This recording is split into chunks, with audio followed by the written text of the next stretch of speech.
Salut Raph. On va parler de Château de Sable. On est là aussi, voilà. On a la couverture à l'écran. On est dans une espèce de troisième dimension là aussi. L'œuvre de Frédéric Peters et Pierre-Oscar Lévy. Et la couve que tu as montrée, qu'on voit à l'écran tout de suite, donne le ton. C'est plutôt décalé. C'est assez spécial. Déjà, faisons le point sur Peters, parce que c'est un auteur qui chaque année nous amène un livre tout à fait différent. On l'avait connu avec Pilule Bleue, qui était une autobiographie sensible. Plus tard, avec Lupus, il mettait en scène peut-être la première hot story de science-fiction de l'histoire de la bande dessinée. Le polar avec Hergé. L'année dernière, il y avait eu le trait lynchéen Pachyderme. Oui. Et cette année, il revient avec un nouveau comparse, Pierre-Oscar Lévy.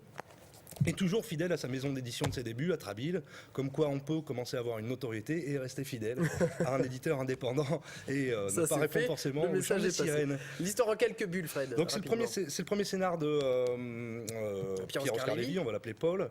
Et en fait ils se sont rencontrés parce qu'il y a un projet cinématographique d'adaptation de Pilule Bleue. Une idée de scénario. Hein. Et je ne sais pas où on est ce projet-là, toujours est-il qu'il lui a confié son scénar qui est de Château de Sable.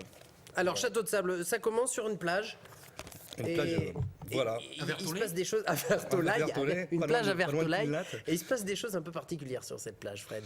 Et déjà, c'est souvenir d'une plage pour Pierre-Oscar Lévy, souvenir d'une plage des Asturies qu'il n'a pas vue depuis une trentaine d'années, une crique barrée par une paroi rocheuse, très tranquille, très isolée du monde. Et c'est difficile de parler de cette histoire sans trop en dire. Ouais, alors... Il y a un petit clic dans le scénario, un déclic qu'on peut dire, je pense, sans trop en dire. Ça arrive au début de l'histoire. Faut éviter de spoiler parce que, comme on dit, ça va pas bon. Parce qu'il faudrait pas gâcher la lecture des gens quand ils vont la voir de chez eux. On peut dire qu'il y a un phénomène surnaturel qui se passe sur cette plage, que c'est un huis clos angoissant qui regroupe 13 personnages, encore quelque chose de symbolique. 13 personnages vaguement brisés sur une plage alcaline, si on peut faire des citations. Et la narration répond au ressort du théâtre classique, la triple unité de lieu. Cette plage, unité d'action, comment faire pour sortir de là parce que justement, la plage est un piège. Et unité de temps, un cycle de 24 heures, comme une vie finalement, et le soleil qui finit toujours par se lever. Quoi. Alors justement, tout est autour de cette histoire de questionnement philosophique. On parle d'âge, de vieillesse, etc. Et voilà, c'est l'occasion, une fable sociale quelque part aussi.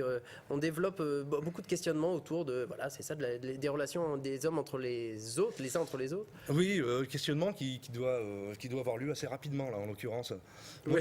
Moi, je retiendrai surtout, c'est la virtuosité graphique de Peters qui, d'album en album, est de plus en plus étincelante, un coup de pinceau phénoménal. C'est que du noir et blanc, on l'a vu. C'est que du noir et blanc. Et il réussit le tour de force, en fait, de créer une mutation graphique sur le visage de ces personnages. Oui. Au fil des pages, et c'est presque imperceptible. Sent pas passer. Et c'est imperceptible pratiquement.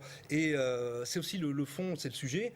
Et ça crée une sorte d'ensemble comme ça, grandiose, quoi. Alors c'est à découvrir vraiment, oui, si un je peux petit me mot permettre, encore, oui, parce que...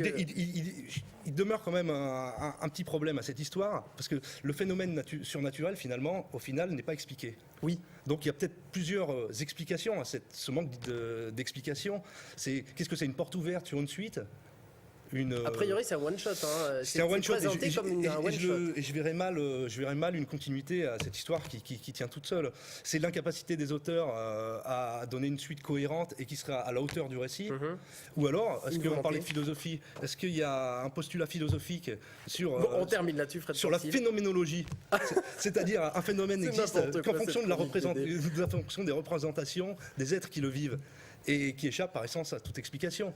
Alors je me vois obligé de censurer les explications de Fred Porcil, qui est parti dans la phénoménologie. C'est un énorme coup de cœur et c'est un ensemble parfait de narration en bande dessinée. Mais à lire, parce qu'on accroche la première page, on décroche pas jusqu'à la fin. Voilà, Château de Sable, et on va passer